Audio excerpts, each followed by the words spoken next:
Kaibigan, magbibigay lang tayo ng mga warning, mga guidelines sa mga may high blood. Ang daming Pilipino may high blood. At kung meron kayong maintenance sa high blood. Okay, lagi kasi ako nagle-lecture sa mga barangay. Tinatanong ko, ilan sa inyo may high blood? Napakarami may high blood. Parang 50% o 60% ng mga edad 50, 60 years old may high blood. Marami sila may maintenance din, pero karamihan sa kanila hindi alam ano ang mga bawal gawin, ano mga dapat gawin, bawal kainin kung meron silang high blood pressure. Kaya ituturo ko sa inyo itong 12 tips. Pero bago yon, kung meron kayong maintenance, lagi ko naman natuturo sa ibang videos ko, okay yung generic na amlodipine para kung mataas ang blood pressure nyo, binabantayan lang, minsan nagmamanas yung iba, maganda rin yung losartan kung may diabetes kayo, o kung hindi ganun kataas ang blood pressure. Itong mga maintenance na gamot, maganda yan para maibaba yung blood pressure nyo.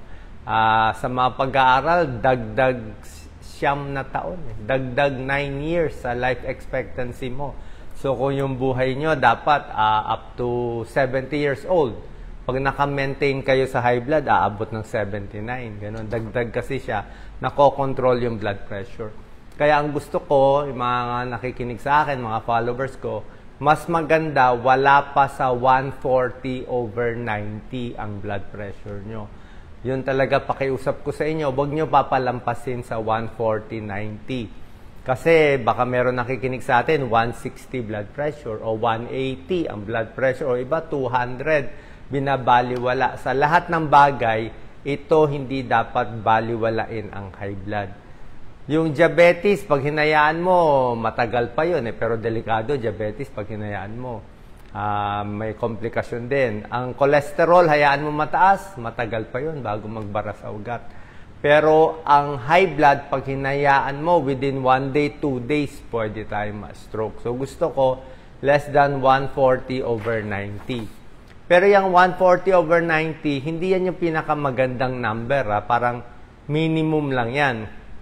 Kung kayo may diabetes, may kidney disease, mas maganda 130/80. Ulitin ko bago yung numero sa may kidney disease at may diabetes, dapat 130/80 o mas mababa pa. Yan ang tinatarget natin. Sa mga senior naman, may edad, pag may edad naman, minsan naman, medyo kakaiba sa senior, minsan pinapalampas ko konti. Minsan kahit 140, 150 pa minsan pinapalampas ko basta wala silang sintomas. So, iba-iba. Iba-iba ang blood pressure para sa inyo. Pero alam nyo naman yan May tao sanay sa 100/70. O yung mga babae, iba sanay sa mga 90/60. Okay lang yon, sanay kayo sa mababang blood pressure. Kaya mararamdaman nyo kung minsan tumaas kayo. Maganda nga minsan na high blood kayo Umabot kayo kunwari minsan ng 140/90, sasakit na ulo nyo, mga ngapal na dito. Ako, dati, matagal na, many years ago, na high blood ako isang beses May family issues nun may gulo nun.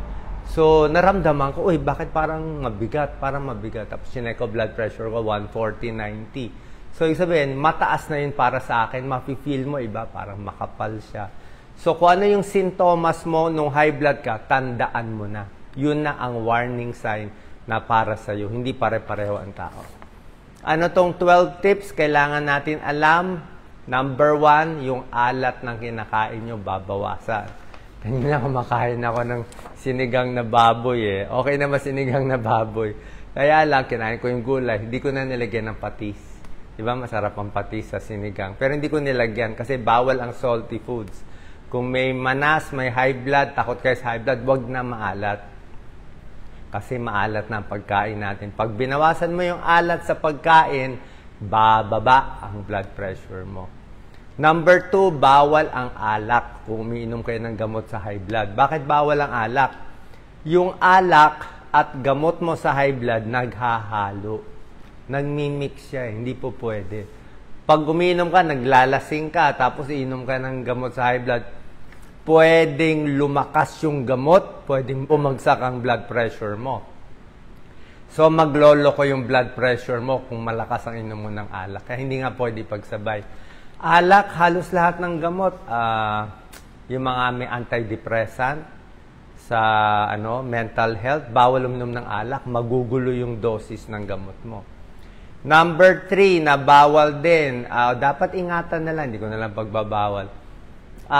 Pain reliever, lagi ko sinasabi, yung mga NSAIDs, ibuprofen, naproxen, mefenamic, ingat tayo kung may high blood kasi pwede makasira ng kidneys itong mga pain reliever, di ba? Lagi ko tanungin nyo sa nephrologist, isang araw, 2 araw, inumin pain reliever, okay, siguro maximum 5 days, pero yung matagalang pag-inom ng pain reliever, nakakasira ng kidneys, nakakasira ng tiyan.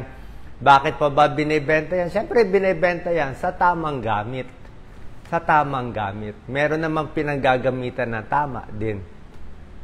Decongestant, yung para sa sipon, medyo bawal sa high blood. Ako, takot ako uminom ng mga... Hindi ko na mabanggitin yung brand. Basta yung para sa sipon. Alam niyo naman yan eh. May mga phenylephrine, yung mga ganyan. Parang kapatid yan ng epinephrine eh. So, nababawasan nga sipon mo, pero naka-high blood ka naman. So, yun ang side effect nun. Kaya, kung may high blood ka, iwas din yan sa gamot sa sipon. Pero yung mga paracetamol, okay. Gamot sa ubo, okay lang. Hindi naman kontra sa high blood. Number 4, sa suha. Pwede kumain ng suha. Kumain ako ng suha kahapon. Pero wag lang sobrang daming suha. Kasi kung masyadong maraming suha, pwede tumaas ang dosis ng mga amlodipine at ibang gamot sa high blood. Suha and grapefruit kasi medyo may interaction. Number 5, ito bawal sa may uminom ng gamot sa high blood, buntis. Bawal mabuntis. Yung mga naka-losartan, lahat na may sartan, irbesartan, valsartan, bawal sa buntis. Pwede maging abnormal yung baby. Kaya kung bata pa kayo, 25 years old, may high blood, nabigyan kayo ng losartan, pwede, pero huwag kayong mabubuntis. Mas yung amlodipine, pag sa buntis, bawal din, pero hindi ganun kasama. Hindi ganun kasama. Siguro pag nalaman mo na buntis ka, naka-amlodipine ka, ditigil na lang, ililipat sa ibang gamot. Merong gamot na pangbuntis lang. Okay? Number 6, syempre, bawal na manigarilyo. Kasi pag naninigarilyo, edi tataas din yung blood pressure mo, kontra din sa gamot mo. Number 7, konting ingat sa pag-inom ng kape. 'Di ba? Kasi pag maraming kape, lalo na kung matapang yung kape mo, 'di ba? Nakaka-palpitate siya eh. 'Di ba? Kayo na po, hindi ko naman kayo totally pagbabawalan. Pero kung malakas kayo magkape, 6 cups of coffee, tapos nakagamot kayo sa high blood, baka tumaas ang blood pressure. No? Number 8, sobrang stress. Sobrang stress, sobrang trabaho, sobrang isip. Ayan, nakaka-high blood talaga. Very obvious yan. Karamihan ng naka-high blood, konektado sa trabaho nila. Kung may deadline sa work, may office, ang high blood na high blood. Kung nakabakasyon sila ng 2 araw, tingnan mo, biglang bagsak yung blood pressure. Pag nasa office siya, ang blood pressure niya, 160, 100. Tapos, tinigil niya trabaho niya, nasa bahay na lang siya, blood pressure niya, 120/80 na lang. Kahit walang gamot, hindi na tumataas yung blood pressure. Paano yung mental stress nakaka-high blood? Number 9 out of 12 na bawal gawin, syempre bawal itigil. Dapat tuloy-tuloy lang yung gamot. Kasi usually, ang effect nitong gamot, kung bago lang kayo umiinom, hindi naman pag inom nyo ngayong umaga, bababa na agad sa hapon eh. Uminom ka sa umaga, bababa konti sa hapon, pero hindi yun ang total effect. Usually, itong gamot sa high blood, mga 1 week o 2 weeks. So, kung ang blood pressure na 180/100, tapos uminom kayo ng amlodipine, after 1 day, bumaba ng 160/90, okay lang yon. Hindi pa yun ang total effect eh. 180, naging 160. Ituloy mo lang yung gamot ng 1 week, 2 weeks. Pag tuloy-tuloy, after 2 weeks, doon bababa ng baka 130/80 blood pressure mo. Kasi nga, may added effect siya. So, pag tinigil mo agad, baka tumaas ulit. Paalam nyo muna sa doktor nyo. Pwede mo lang itigil kung na low blood ka at nahilo ka. Bihira lang mangyari yun. Na low blood, yung nag-90 lang ang blood pressure mo o nag-80 yung blood pressure, 80/50 sa gamot, medyo pwede mangyari, baka na-dehydrate ka, nagtatae, possible yun, na-dehydrate, bumagsak blood pressure. Pero otherwise, mas bihira yung nasobrahan sa gamot. Mas marami sa kababayan natin kulang sa gamot. Number 10, high cholesterol diet. Bawal din syempre. Iwas na sa mga matataba, mamantika, kung may high blood ka na. Number 11, ito rin, dagdag tips ko, yung init ng panahon. Yung mainit, very humid, nakaka-high blood din. Yung pagod na pagod, sa trabaho, walang tulog, nakaka-high blood. Ulitin ko, walang tulog, nakaka-high blood yan. Nag-away kayo ng misis mo, nag-away kayo ng mister mo, maka-high blood ka niyan. Napapagod, mainit, may iniisip, may galit na hindi maisabi, maka-high blood ka rin dyan. Kaya yung mga binibigyan ko, pamparelax eh. So, kailangan ma-resolve din yan sa isipan natin. And number 12, syempre, pag may sintomas na kayo, sumasakit na yung ulo, o mataas na yung blood pressure, papacheck tayo, baka mataas blood pressure nyo.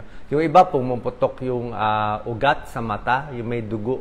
Meron kayong makikita ng tao, may dugo sa mata. Ano yun? Usually, sa high blood din yan, may pumutok. So, yan ang mga complication ng high blood. Baka ma-stroke, baka may ibang mangyari. Okay? So, sana po nakatulong to. At least, kung pa-check nyo yung blood pressure nyo, dapat normal yan. Pag hindi normal yan, balik tayo sa doktor nyo. Pwede yung amlodipine, pwede yung losartan, yung iba sinasabay ito. Ito kasi generic eh. O, meron din ng mga branded, okay lang naman kung may pera kayo pambili. Pero kung walang pera, pwede na tayo dito sa mas mura. Tapos, bawas alat, magpapayat din, bawas timbang. Pag pumayat kayo ng 10 pounds, bababa blood pressure nyo ng mga 5 points to 10 points. Bawas timbang lang, walang gamot. Pwede rin yan. Bawas timbang, bawas alat, mas bababa blood pressure. Lastly, exercise. Pwede ba, Dok, ako mag-jogging? High blood pa ako. Hindi pwede. Habang high blood ka pa, 180, 100, hindi ka pwede mag-jogging muna. Bahay muna, inom ka muna gamot. Hayaan mo muna bumaba. Pag bumaba na yung blood pressure, tsaka ka na pwede ulit mag-exercise. Yung iba, naka-maintenance ng aspirin din. Okay? Kung nabigyan kayo ng aspirin, okay yung aspirin pag normal na blood pressure mo. Pero kung blood pressure mo 200/100, naka-aspirin ka, delikado din. Kasi aspirin, pampalabnaw ng dugo, tapos high blood mo, mataas pa yung sirit ng dugo, ay baka lalong dumugo. Diba? So, dapat nga, control ang BP bago maka-exercise, makatrabaho, matuloy yung mga ibang gamot po ninyo. So, ingat po palagi. God bless po. Thank you.